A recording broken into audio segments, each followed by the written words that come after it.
I said this on CBS Morning News in an interview that verbal sexual harassment was pretty pervasive. In that, it was fairly common. I'd be surprised if there was a woman who said she never saw it or didn't exist. I saw it all the time. And I try to protect women when I saw it. So I think this is part of what women have had to deal with coming up through the world. And I think right now we're in what I would call the third wave of the women's liberation movement, where this is now being addressed more directly.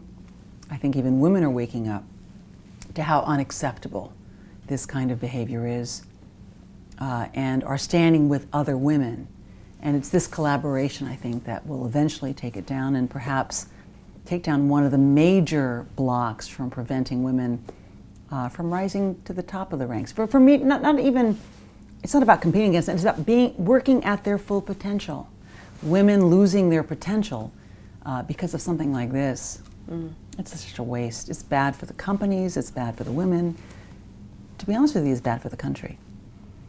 Where do you think we go from here as a culture, just with this power imbalance and what's being exposed now? Where do you think we go and how do we get there?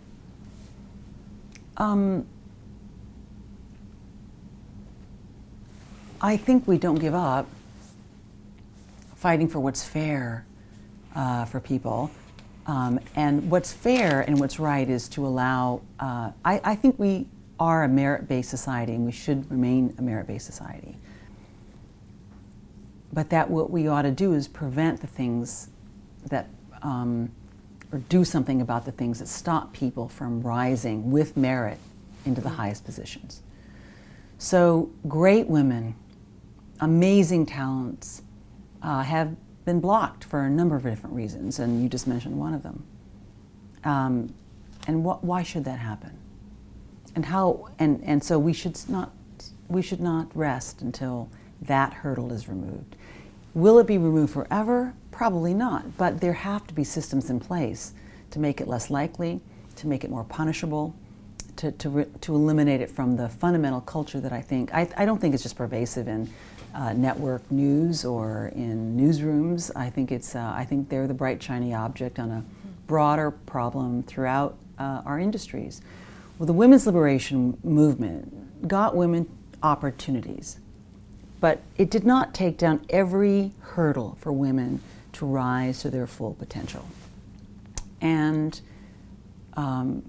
some of these hurdles have taken a while to be fully identified, and now one has been identified.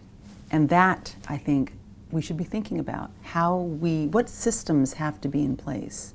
It's not about changing people necessarily, because some things will not change, but it is about creating systems that do something that prevent the behavior, that penalize the behavior, and that certainly protect women and men and others from not rising to their full potential and contributing to a company and to our country. What do you think it'll take? I think it may take an oversight system. I'm not sure that I'm not sure what the answer is. Can every single company address this? I'm not sure. I almost wonder if there needs to be, whether it's a office in the Attorney General's office or some other kind of oversight system where there is a, SVU for this kind of, is it SVU? Yeah, the Special Prosecutors Unit or whatever that is, those people who are specifically good at these particular kinds of crimes, because these are crimes, and they should be handled as crimes, and the information should come in as being, and there should be a pathway for that information to get into a system that can handle those crimes. And I think when that is better established, when anyone working anywhere who experiences behavior that is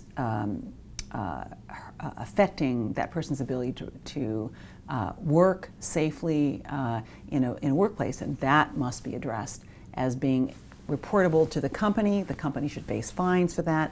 The individual who's accused should face fines for that. It should be addressed. Right now it's silent, and that's not acceptable.